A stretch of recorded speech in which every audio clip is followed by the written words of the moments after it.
बिस्मिल्लाहिर्रहमानिर्रहीम। अस्सलाम वालेकुम डियर स्टूडेंट्स। मैं हूं Mohammad Zahid Mahmood, lecture physical education and sports sciences, और आप देख रहे हैं मेरा YouTube channel physical education with Zahid. तो आज का हमारा टॉपिक है historical background of physical education. तो ये फ़िलासफ़ी ऑफ फ़िज़िकल एजुकेशन का टॉपिक है जिसमें हम फ़िज़िकल एजुकेशन के बैकग्राउंड के बारे में जानने की कोशिश करेंगे कि इसका आगाज़ कहाँ से हुआ और किन ममालिक में फ़िज़िकल एजुकेशन को प्रमोट करने में अहम किरदार अदा किया। The history of physical education dates backs to the ancient Greeks. अगर हम हिस्ट्री का मुताला करें तो कदीम यूनानी जो हैं उनका बहुत बड़ा कंट्रीब्यूशन रहा है फिज़िकल एजुकेशन को प्रमोट करने में। Where competition and intensity were second nature during this time, physical education proved to be important because it was a necessity in training both Greeks, soldiers and athletes. अगर हम यूनान की कदीम history जो sports के हवाले से है उसका मुताला करें तो वहाँ एथेंस और स्पार्टन्स दो उनकी रियासतें थी जहाँ पे वो लोगों को ट्रेनिंग दिया करते थे। अब सोल्जर जो ये physical education first of all वो अपने सिपाहियों को फिट रखने के लिए, उनको जंग लड़ने के लिए समा बख्तियार रहने के लिए देते थे, और साथ साथ ये ट्रेनिंग अपने खिलाड़ियों को, वो एथलीट्स को बेहतर कारकर्दगी सर अंजाम देने के लिए देते थे। For children physical education and training would be given when they were around 7 years old, with the goal being to eventually have them be well skilled in activities like boxing. अच्छा, वो अपने बच्चों को, जब उनका कोई बच्चा 7 साल का हो जाता था तो उनको बच्चों को फौजी बैरकों में, जहाँ पे फौजी रहते हैं उनको बैरक बोलते हैं, फौजियों की रिहायशगाह में, जो अक्सर आपको लफ्ज़ सुनने को मिलता है बैरक, तो फौजी बैरकों में भेज दिया जाता था। वो फ़ौज के साथ ही रहते थे, वहीं उनका खाना ही खाते थे और उनकी ट्रेनिंग वगैरह साथ ही करते थे। यानी हर बच्चे के लिए जो ट्रेनिंग थी, जिस तरह फ़ौज की ट्रेनिंग है इसी तरह हर बच्चे के लिए ट्रेनिंग लाजमी थी। वो समझते थे इस तरह बच्चे जो हैं उनकी स्किल्ड जो हैं वो बहुत अच्छी हो जाएंगी, और वो बॉक्सिंग और भी जिस तरह की जो भी उस वक्त गेमें हों खेली जाती थी तो उनमें भी वो बहुत बेहतर तरीके से परफॉर्म करेंगे। For this happen they needed to be understand their body and what went into a physical activity. इसके लिए उन्हें जानना ज़रूरी था कि उनका जिस्म क्या है और उन्हें किस किस्म की एक्टिविटी करनी चाहिए था। Physical education played a large role in the progress of Greek society. तो ग्रीक सोसाइटी जो है, यूनान की जो सोसाइटी है, उसको प्रमोट करने के लिए, प्रोग्रेस करने के लिए फिजिकल एजुकेशन का बहुत बड़ा किरदार रहा है। By the mid of 19th century, the physical education would make it way to the United States. 19वीं सदी में ये यूनाइटेड स्टेट्स में आया क्योंकि वहाँ से ये रोमन्स और दूसरे लोगों के ज़रिए से डिफरेंट जो सब कंटिनेंट थे उनमें फिजिकल एजुकेशन जो है वो डाइवर्ट होती गई, चलती गई।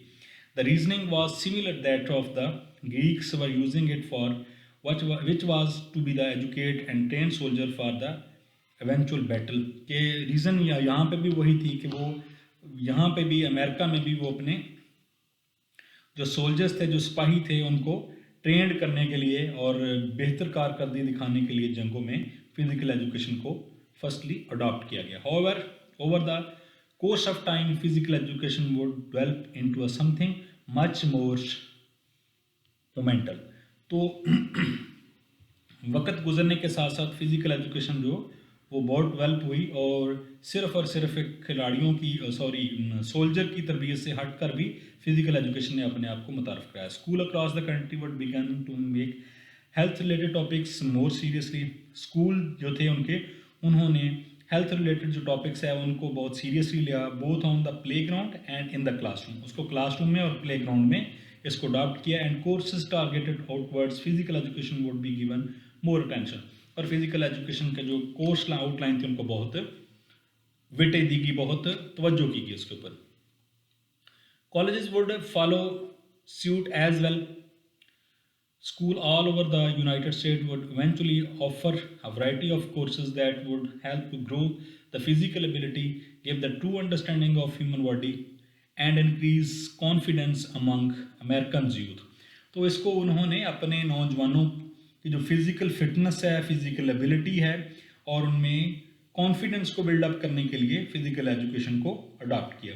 Originally the physical education program in United States saw the girls mostly involved with gymnastics while the boys would partake in rougher activities. However, over the time, both male and female individuals would become educated on the elements such as body composition, flexibility, nutrition, and endurance.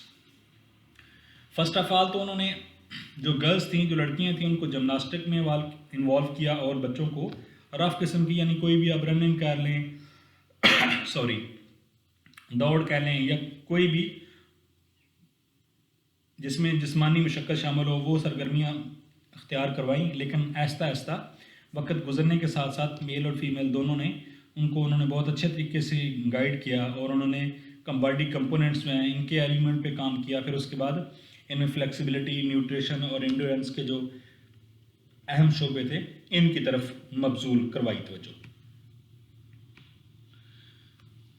The facts about physical education have become mandatory parts of the curriculum in schools. तो वहाँ पे ये school का जो curriculum था उनका लाजमी हिस्सा हो गया। Bye incorporating physical fitness into schools studies have also shown the districts have helped played a role in improving students learning।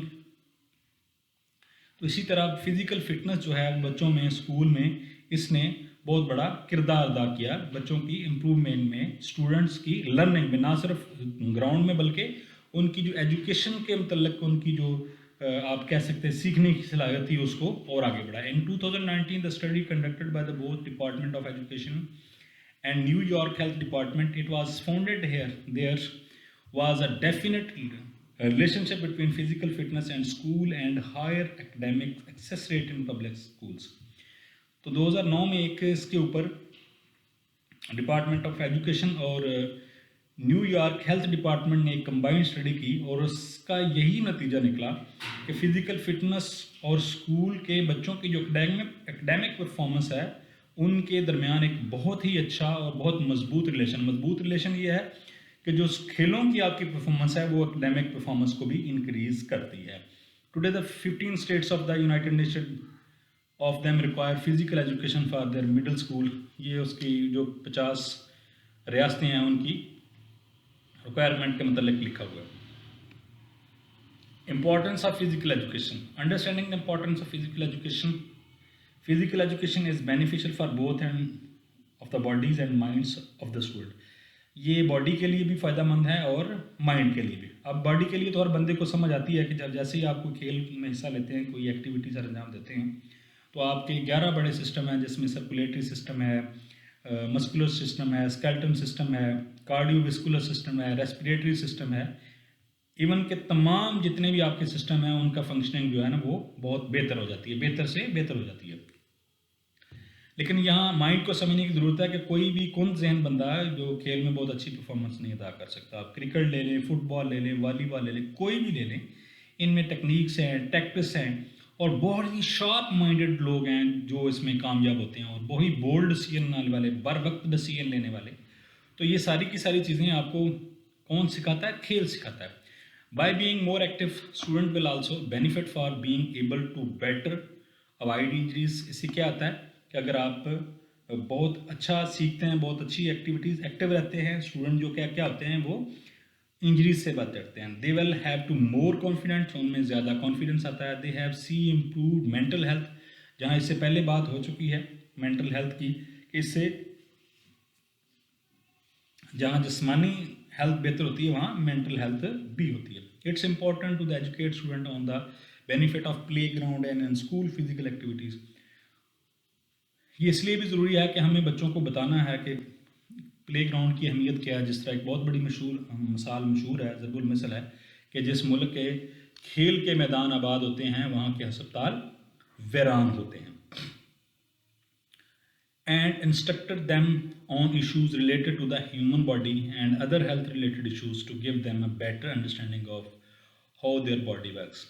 तो इससे हम फिज़िकल एक्टिविटी के साथ साथ उनको बता सकते हैं कि उनके जिस्म के मतलब, उनके बॉडी के मतलब जो उनके इश्यूज़ हैं, जो प्रॉब्लम हैं, जो हेल्थ रिलेटेड इश्यूज़ हैं, कि वो अपनी बॉडी को बेहतर तरीके से समझ सकें और किस तरह उनका जिस्म वर्क करता है। जिस तरह हम एनाटॉमी एंड फिजियोलॉजी में किसी जिस्म की साख्त और उसकी आगे फंक्शनिंग के बारे में पढ़ते हैं, तो वो भी फिज़िकल का ही हिस्सा है।